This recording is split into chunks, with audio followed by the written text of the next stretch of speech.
Cinco de Mayo.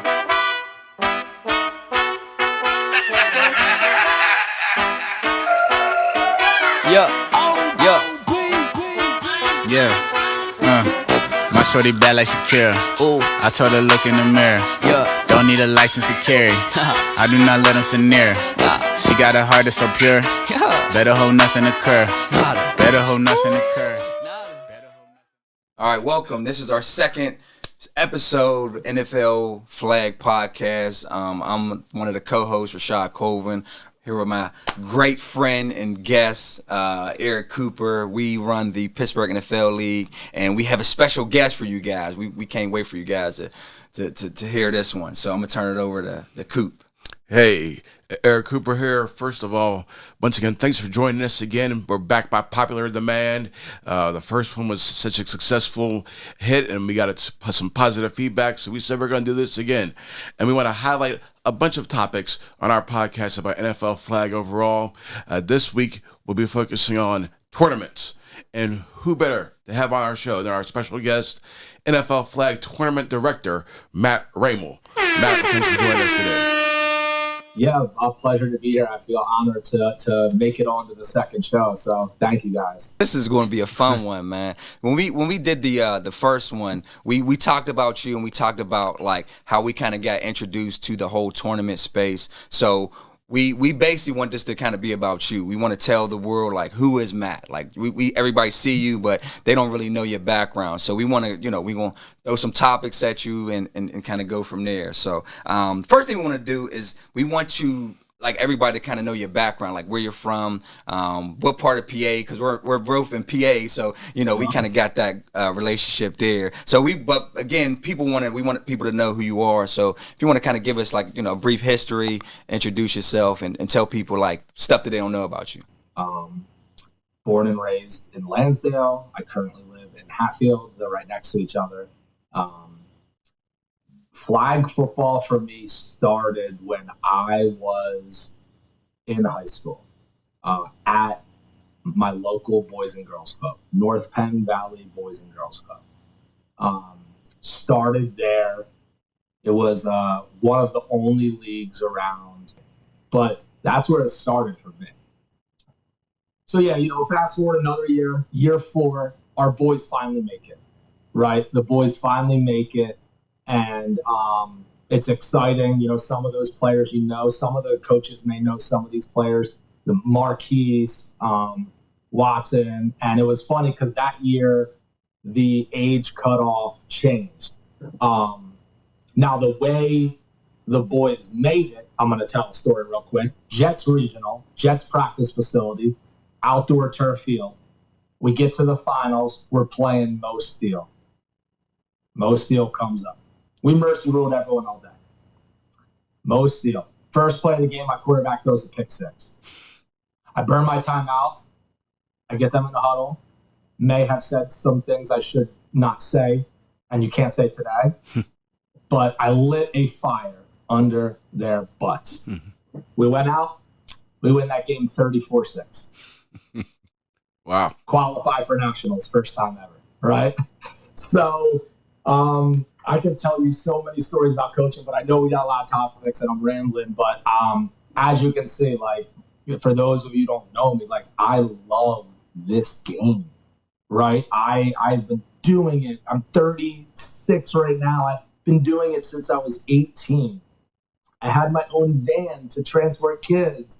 I loved coaching, but at a point, I eventually, grew out of the Boys and Girls Club, had an opportunity to take a job at a township recreation center. So I went there, started a flag program there, who Brian Sullivan, one of the reps that you see a lot, he actually is there and took my job when I left and runs it still there. So, and it's that gym style NFL flag. So NFL jerseys and everything, but it's that gym style. And the reason we did the coaches, and it worked in certain settings, is because every kid touched the ball every week, every game. The high-level kids could have fun. The beginners could have fun too, right? The girls who were trying to get into it are a little nervous. They'll get the ball too. You could give them a handoff. You can throw them a little pass, right? The adults can make sure that happens, and everyone loves it. So that's why we do that. So I had a couple years there, and then I was lucky enough to, be recruited by National Flag Football. And they had a big tour at the time, and Matt, come be our tournament director. Work from home. You're going to get to build tournaments. And once that started, I had to really give up the coaching aspect at the tournaments, right? It's hard to manage an event and coach. So I gave it up, at this time. I had my first child, my daughter. So when she grew up, I knew I would eventually coach her one day, just not at this high level. But then there's some other tournaments out there, like we run the World Girls Tournament, where, hey, I got to coach my daughter this year, right? I get to coach her in the Athena League that she plays in regularly. So I get to coach my boys tomorrow morning in Mike's Ambler Flag Football Life League. So I still get a little bit of my coaching. I always get the itch, to get back out there and do it. But, I had to advance my career. And then for a short time, I went to USA Football, right, and I was a manager there. And then I ended up at RCX with NFL Flag. And that's when I officially became, the national tournament director. And from there, it's just always been about the same thing. Giving back to the kids, providing the best possible opportunities and experiences out there on the NFL Flag side, expanding regionals, expanding age divisions, expanding the championships. That's been the goal, and I'm not going to stop. I'm going to keep pursuing. And what's next, right? Are we expanding the age divisions more? Are we adding more regionals? Are we building the championships even bigger? What can we do, to it? So a lot of people may not realize, I've worn a lot of hats. I was that coach. I was that player. I was a coach. I was an official. I was a league director for a nonprofit. I was a league director for a for-profit. I ran tournaments, I taught my brother tournaments, right, Mike? So anything flag football is just part of my life. I love it. Obviously, I was tiny. I was a wrestler growing up. I was a decent wrestler. We're a wrestling family. I was too small to play football at a really good high school. So I wrestled. But football was always my love. I did coach a little bit of tackle in middle school, years and years ago. But that's kind of the history of me. In 2018, I was lucky enough to be the head coach for the U.S. men's national team in the IFAF World Championships in Panama. I didn't really have to coach too much. I was more like a manager, team manager, right? But we were able to win the gold. And that was a great experience that, certainly something will be, with me forever. But yeah, my coaching is more of the maybe a tournament here a year, mostly my kids, or just the recreational league stuff, because I'm too busy. I have tournaments, camps, clinics all the time. So that is the history of how I started and why I started. And, when I had a daughter, I said, she's playing flag football. She's gonna like it. She's gonna love it. She's gonna play. And luckily, I haven't had to push it on her. She does love playing. She loves playing in the Athena League with the girls. She also still likes playing with the boys too. Now she's at that age where that may start changing, right? But she likes the competition. I like that she likes it because I feel that she knows how passionate I am about flag. So she wants to, it's like proud dad moment, right? Like she wants to make me proud. She wants to love it like I do for me. And that's, that's special. So. We love that. So since that, first of all, that was a remarkable story. I know we didn't know that. So I think that is a remarkable story of how you got started into the NFL flag space. But you brought up our favorite tournament. I think everybody's favorite tournament. So now you're going to kind of have to give us the background, like why you kind of talked about why it started, but that's kind of why we started our tournament, the Steel City Showdown. But we want to know about like the Beast of the East. It's hands down the biggest tournament. So now you got to talk about like the Beast of the East. I know you kind of dabbled into like why you started it, but now we want to hear the history of the Beast of the East. Absolutely. So the Beast of the East was really my first baby, my first kid. And I took you through the first couple years of it. I was young, and I just wanted the best tournament. We went to a couple of these other tournaments. There wasn't a lot out there at the time. So we wanted more. And I came from the wrestling background. So like bracketology is like, I'm good with brackets, right? Like you say, hey, I need a 16-team double elimination bracket. I'll tell you, hey, you need this many games. Boom, right? Like I can hand draw brackets. I'm just good with brackets. I think I may have a future. If there's ever a class bracketology 101, I think I could be a professor. I always joke about that. But I'm good with schedules. I'm organized. I know my mom would want to say, he gets that from me, so thanks, Mom. I'm very organized. But I wanted to make something the best. And Beast of the East is not something I created per se, but it was something I created for this sport. Beast of the East is in several other sports already, some at the collegiate level, some at the high school level. So Beast of the East wrestling used to be, when I was in high school, the #1 wrestling tournament for high school athletes in the country. And it was at University of Delaware every year.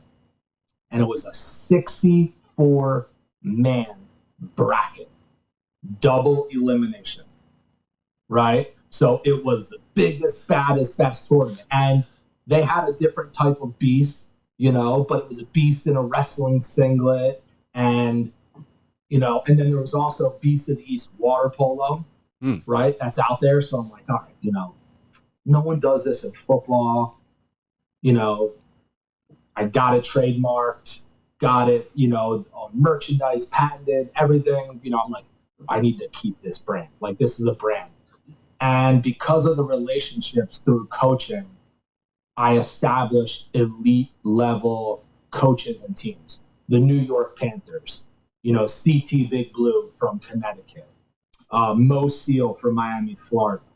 I mean, this was before, right, the Pitt Elite was a travel team, before Red Zone or Ryan Football or any of them, Virginia Extreme started, a year in. So my attraction was get the best of the best to come, and others will follow. Right? Follow the best of the best because everyone wants to knock them off. Year 3, we had a team from California come to the Beast of the East. And that was a first time someone came from that distance. They were phenomenal. And I became friends with them at NFL Flag Nationals. Our boys and their girls were kind of hanging out at the hotel. And, I'm sitting with the coach, just chatting it up, and I invited them out. They came out, they whooped on everyone. They were really good. So it just built it from there. We rotated so many places because of field space and growth. Back in the day, it only used to be a two reps, right? We used to do trophies, but I started that perpetual trophy, that Beast of the East trophy that has all the names engraved on it. And that was something I started, in year 3. Hey, let's kind of make it like the Stanley Cup. It's going to sit at my house in my garage all year, and it's going to come out for one weekend a year. And it's something that is a picture. Your name gets put on that. Your team, organization, age division, and the year gets put on that. And it's just something that people like were really like, wow, like that. No one does that. That's really cool. So they wanted to, that really like helped. And then my awards, right? I used to give out, well, we didn't have this many divisions that we do now, but everyone first and second used to walk home with one of those Beast trophies, right? And that was kind of custom for the event, but I just always tried to make the event better and better, tie it in. You know, the one year we did a media night. You know, I know you guys loved that. That was in Hershey, right? All right, that was an easier trip for you guys in Pittsburgh. So we rotated. We were in Lansdale, PA, Quakertown, PA, Bethlehem, PA, Hershey, PA. It was supposed to be, before COVID hit, in Dover, Delaware. And I rotated to get bigger locations. Now, you know, I'm proud to say we have a home, right? I don't need to move the Beast to the East anymore. We have our home at the Proving Grounds. It's locked in for the next, you know, 5 years already. And we'll keep getting bigger. I actually was talking to Mike and the Proving Grounds, and I said last week, and I said, we're going to go to a 7th turf this year. I'm like, I want to start working on it soon, but 7 turfs means 28 fields. It's a lot of reps, right? Especially because we want 3 on every field. So if you're out there listening and you think you got what it takes to ref, get in touch with either Coop or Rashad or myself. We're gonna need some more refs, high quality, for, you know, the Beast this year. But yeah, the Beast has just become, you know, part of something we do. Like my family's even embraced it. My wife has brought the kids in different Beast of the East shirts, you know, to the tournament every year. Jordan, my daughter, got to play with Athena at the Beast of the East last year, you know. So my dad's there, right? My brother's there, you know. Jeff, my other brother's there. My sister and her kids came. My dad makes sure that the ref room is organized and the food is there and ready for the refs, right? He's like our concessions guy. Pick the food up. Hey, we need ice for the coolers on the field. He goes and gets it. So it's like my whole family is at it, and that's special for me too, because, you know, having them there, I travel a lot, so having them there is really nice, you know, and they get to kind of see what I do, you know, on a large scale, so it's pretty cool. And you know, yeah, just, you know, Beast of the East ain't perfect by any means, but every year the goal is to improve. Hey, what are some things we can do better on? You know, we've expanded the divisions so much. There's so many more girls teams now. We've got to figure out, you know, and I got some ideas of what we're going to do for registration, because that's always difficult, right? You know, I want to get everyone in, but it's a mad dash to register. It's tough, you know, and now there's so many more large organizations who aren't just signing up 1 or 2 teams, right? Like you're trying to sign up 5, 6, 8 teams. What if you get 3 teams in, but the other 5 aren't? Like, oh, man, you know, some people are playing. Before Beast of the East registration opened, there was 500 rooms booked. Before the registration even opened. I'm like, how is there 500 rooms booked already? Because people are like, we're going. We're getting a good hotel. We're booking in February. We don't got to put anything down. Let's hold the rooms, and we'll hope we get in. Right? So luckily, we you know, anyone who got those early rooms did get in. So, but yeah, that's the Beast, and you know, I try to make the Beast like how I operate the RCX NFL flag events, right? The highest level. It's not about anything else but offering the best possible product, having top officials. This past year, we had 36 officials from outside Pennsylvania officiated BCBs. We had, I mean, four of the 6 field monitors were from either Texas or Florida. So I'm willing to spend what I need to make sure we have the best people there, because we owe it to you, the coaches, right? And I do think we have pretty much all the top teams at the Beast of the East every year. So yeah, it's just, always an event that is one of the most stressful weekends of the year, but also one of my favorite. But my staff, that helps me with the event, we've had a lot of similar people. Morrow and Juan fly up from Florida. We had a couple people from Texas come in this year. We had my other brother, some of my brother's flag football life staff. We had, my buddy from Detroit come in. So that makes it even more enjoyable and easier to operate when you have such an amazing staff for that event. But that's the Beast. The date's already locked in for this year. We'll drop registration March 1st again. I know Pit Elite will be there, and hope to see all of the others, top teams in the country there. We have A, B, C divisions, gold, silver, platinum.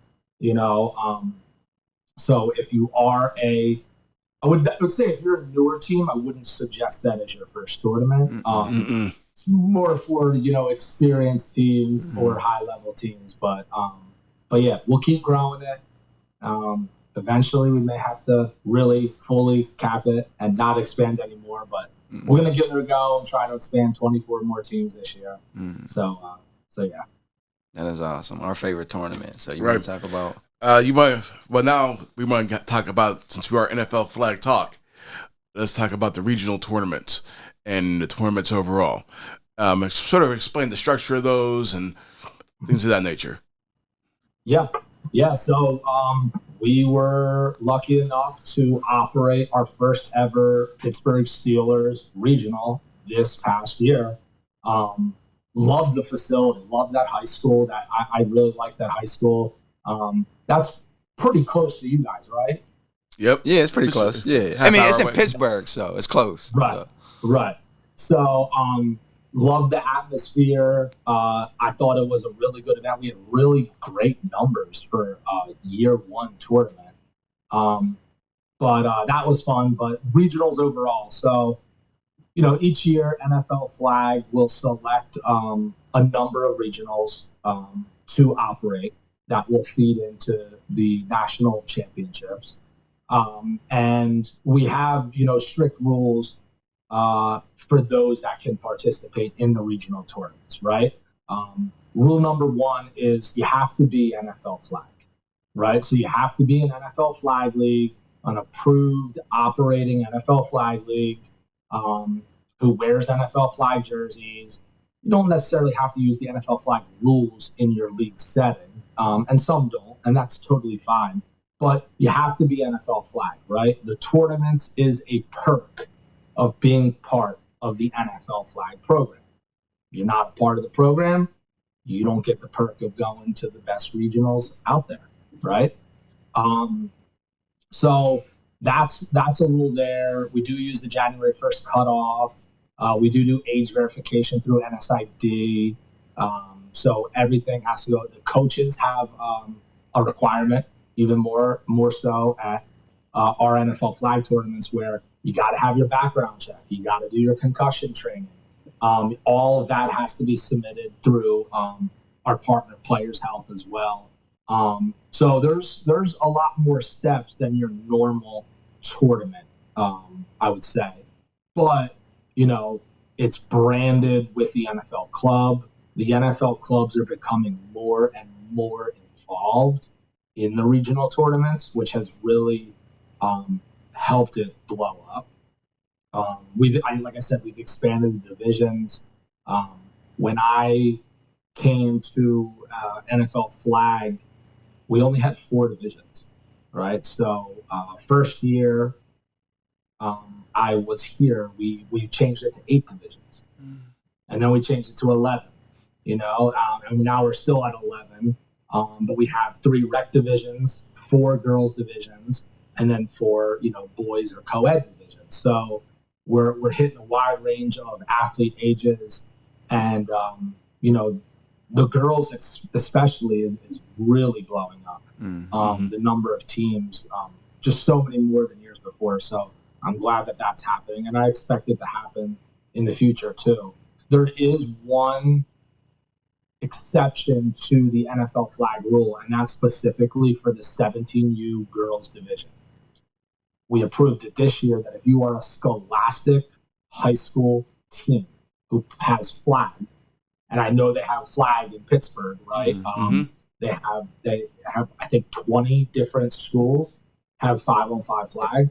So if you are a school-based team and you can come with that school team and enter the regional, because there's not a lot of NFL flag leagues out there for girls up to 17 years old, right? I'm very lucky that in my area, Athena Athletics does run 17 girls. And it's a sport out here in Eastern PA too, at a lot of the high schools. But we made that rule to help get more girls involved, and I think it's been good. Some have taken advantage of it.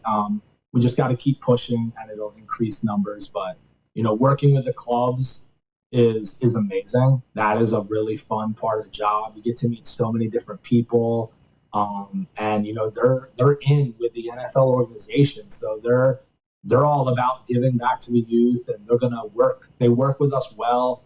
What can we do for the kids? Can we bring a player out? Can we do some activations? Can we give swag out? Can we help, financially with the team? So we're constantly working with them as an RCX team to try to keep improving the offerings and keep expanding. Which, we'll a little bit later this fall, we'll be announcing everything for 2024. So stay tuned to that update. And then the championships, right? That's one of the things that hooked me, 15 years ago, was the championships. Look, Beast of the East is great, right? And I guess I should have mentioned this. I knew Beast of the East will never be number 1. And I was okay with that. Because number 1 is NFL flag national championships. But I'm going to fight hard to be number 2. And I think I've arguably done a good job of doing that. But there's no tournament like the NFL flag national championships. Nothing. I mean, nothing even close to it. So, and it's changed a lot over the years, but people got to also realize the national championships in 2010 featured 36 teams. You know how many teams we had last year's championship? Tons. 190. So you guys have been there, right? What'd you guys get? What was in your team? Like, what did you get last year? Yeah, so in our swag bag, because we won the Washington Regional tournament, so we had like hats, we had gloves. I think they got like the handkerchief thing. I think they got. What else did they get? I think it was they had the bag too to go with it. So for us, it's like the ultimate. Just like you saying, hey, BCDs will always be is close. The NFL flag championship, hands down, is the best because we got a chance to experience the players. So there was like we ran over. We heard Minka Fitzpatrick was there. We from Pittsburgh. We ran over and found them. Had a photo out with them. So the tournament experience for us was amazing. But BCDs, hands down, got to go to that one though. So I'm sorry, I'm gonna let Coop go. No, also the experience since winning the Washington Regionals, Washington Commanders Regional, they had that party for the players that won all their regionals, and so represented them at the tournament. So that was pretty cool to hang out with their mascot and their players at their party too. So, but since you mentioned the NFL clubs, I do have to piggyback off of something real fast. Everything else about the regionals is the same. Every regional you go to, you have the same divisions, same rules of half the teams, make it from the pool play into the championships and things of that nature. The only thing that's not the same is sort of what the NFL flag clubs give away. Is there a way to, do you think that maybe you can streamline that? I mean, or I don't know how the NFL flag clubs go into that. Like, can you explain that a little bit? Yeah, no doubt. That's always a question that comes up. And again, like, we love all 32 of our clubs, right? They all do good in the community. They're all supportive of the youth participants and teams. We're trying to hone in on how can we do it, right? Because it also is hard, right? You're a Pittsburgh-based team. You're Pittsburgh fans. But you are representing the Commanders at regionals last year, right? So that part's a little tricky. And we may never be able to fix that. That's why we did break everything down into regions. So at least you would only be representing that East region if you want, right? And those are, well, not for you guys because Cleveland's so close, but they're like the 8, close teams. You guys are kind of like out west you guys are in the Great Lakes. Even though you're in VA, I mean, you're pretty much in the Great Lakes, right? Mm-hmm. So, but as far as that, like I mentioned, we're discussing with them what we can do. And every club is able to allocate or do things differently, right? Because they're all individually ran. So I think as it grows, you'll see more and more participation and stuff going on that will, be what you're asking, right? That's always our goal. Or if we can find ways to, how to do it to make it so that it is easier on the coaches and the families. But that's a tough one, right? And it's something that is newer, right? Like we just started tapping into the clubs within the past 3 years, But then aside from that, that's why we make sure at NFL Flag we take care of you with the hoodie, the bag, mouth guard, headband, arm sleeve, all the swag that you get in your bag. Additionally, too, But if you want to come to the best tournament in the world, you gotta become part of NFL Flag. You got to go to a regional. You got to win it, right? And like I mentioned, the regionals, we allow you to go to more now, right? So, hey, if you lose at one, maybe you didn't have all your players because of other sports, you still have another opportunity to go to others. So that's not going to change, for the immediate future. You'll still have multiple opportunities to go. And it's giving more and more teams an opportunity to qualify, right? Because some of those early regionals, some of the teams qualify. Now they're out of the mix or out of the fold for the upcoming regionals. So it has been giving more teams an opportunity to get that experience. So plus the Pro Bowl games last year. I mean, how dope was that, right? Like, that was amazing. That was amazing. On the field, those guys were having so much fun out on that field, and the stands were packed. I mean, you guys have been to a whole bunch of Pro Bowls before too, right? Mm-hmm. Like, have you ever seen the crowd like that at one of the Pro Bowls? Never. It was different, right? So, hopefully we can keep activating with that, and then the players, right? The players coming. I think 24 players came on site out in Vegas to the fields, like Minkah Fitzpatrick and many others. And that was certainly a highlight for many, right? Sure.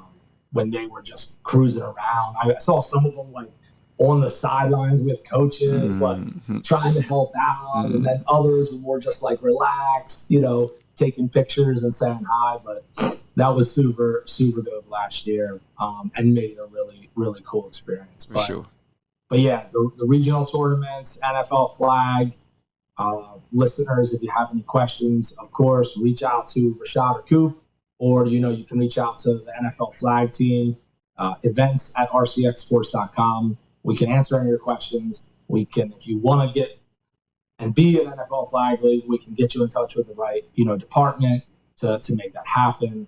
But yeah, it's the ultimate event for sure. For sure. So I think wrapping up, I think the last question that we have is, if you could, since you've been the NFL flag regional tournament director, just tournament director, what has been like, maybe you could give us one story about like an exciting moment or a team or something that happened in the championship, like one thing that you could give us, a story that you could tell us that no one knows, or because we haven't been there, just one thing that maybe you could think of that you could share with everybody. All right, give me a minute. All right. I mean, I see it all, right? For sure. See so many cool things happen. I see so many interactions that happen with both parents and coaches. I'm trying to pull out the best one from my memory because there's just so many. I got to pick one. I can imagine. I remember last year we stopped and watched the team from Florida, that's Spring Hill. I think it was Spring Hill Elite, because they were a phenomenal team. Because that team ended up beating our 12U team at it was a flag football life tournament. I forgot which one it was, but then when our 11U played them and they won. Like our 11U beat them. So since we had ended up losing, I remember we watched them in the championship game and they put on a phenomenal show. That quarterback they had was just like, he was on another level. So Well, I remember. My memories of the Pro Bowl championships. This last year, you have the international divisions, which is something pretty cool to see. I came out there early because they play those games early, and to see teams from China. We even took a picture with the Chinese team, but Africa, and it was just cool to see their culture out there on display. And if you want to explain that a little bit, how you guys decided. Yeah, definitely. And I think that's one of the top most recent memory was a couple different things from the international piece, right?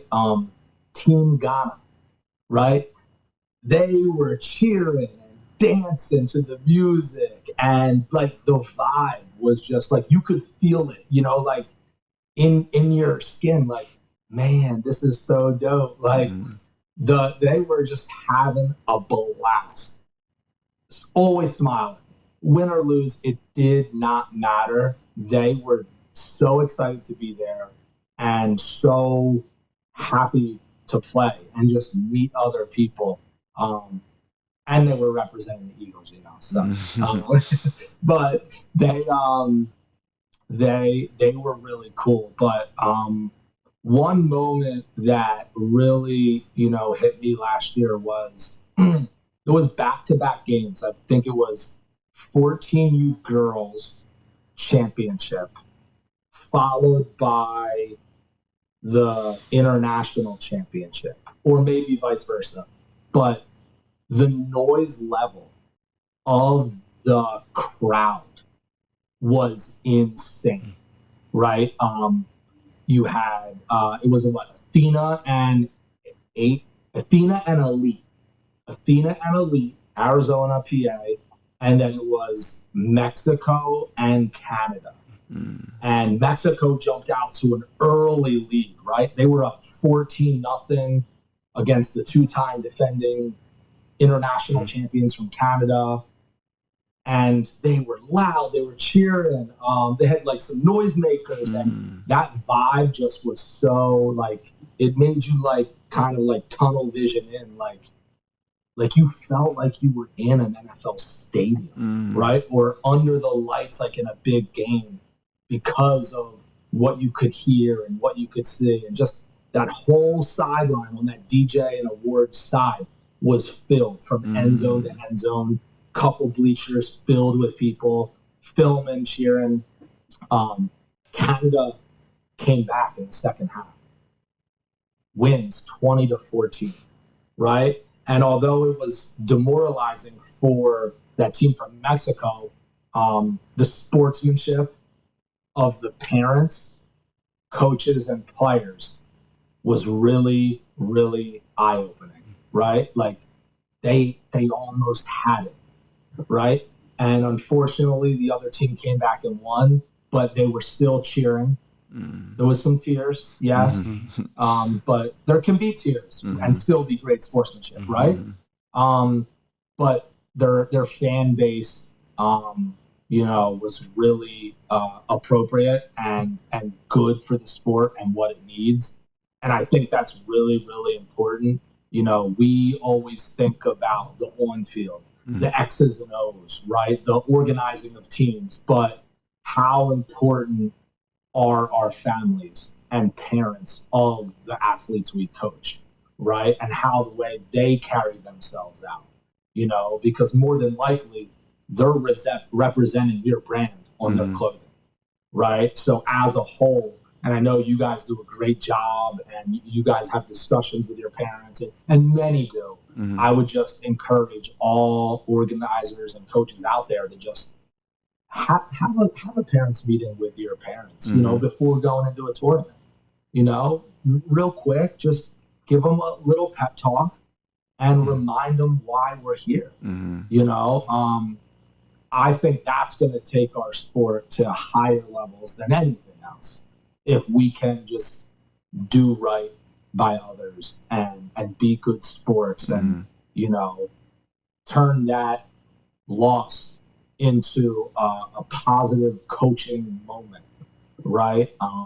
And that's what I would stress. So when I see stuff like that, that is really, really cool. And that sticks with me. I mean, I have many memories. Always, every tournament, every year. Some are fans and parents, some are the players on the field, and some are the coaches, right? I've become great friends with many, many coaches, right? That's how I met y'all, through the flag world.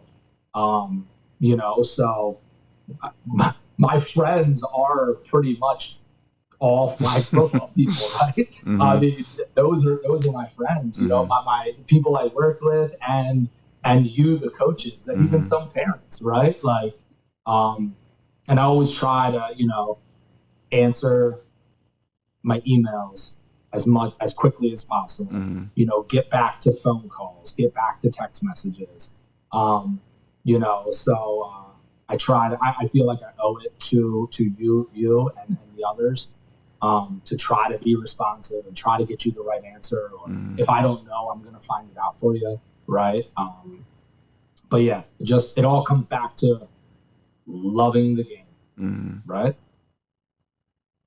I think this was like, I don't know how we're going to be able to top this as far as like having another get. And I mean that like from the bottom of my heart, like, thank you so much. This was like absolutely dope. Just hearing your story, hearing how you came up through the ranks of coaching to become now the director of NFL flag. It's crazy in the tournament space, and just like, I can't thank you enough. So I agree, Matt. The passion, it just comes through, and I think all of us have that passion that's in the flag football game. But I don't know how much as much as you. It just, like I said, it's great to hear. For sure. So no, and I appreciate you guys for letting me come on and inviting me on to tell my story that maybe many didn't know. So for those of you out there listening, I know I'm going to certainly share this once you guys post it. Come up and say hi when you see me at an NFL flag tournament, or introduce yourself, know. Hey, I'm the parent of so-and-so on Pittsburgh Elite. Like, I'd love to chat with you. I'd love to meet you. I can take criticism or feedback. So please, and that's one last thing I'll leave you with this. Our team and everyone, all directors, all organizations, we're always trying to do the best for you, the customer or the client or the coach, the player. What we don't know, right? So if something seems off, if something's wrong, The only way we can fix it or be better is if you, the coach, the organizer, the parent, lets us know, right?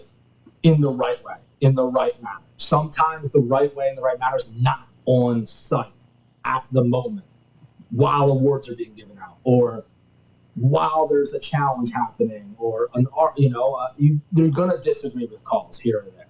It's okay. It's part of the game. But please, you are our eyes and ears out there for the world of flag. And we need to hear from you to be able to do the best we can do. So I would urge you, and if you don't want it, right? I'm sure both of you would tell your parents, hey, if there's something up, tell us and then we'll go take it to NFL flag, or we'll take it to Matt, right? But if the parent wants to do it, then hey, CC both of you and send something in, no big deal. But we're here to help.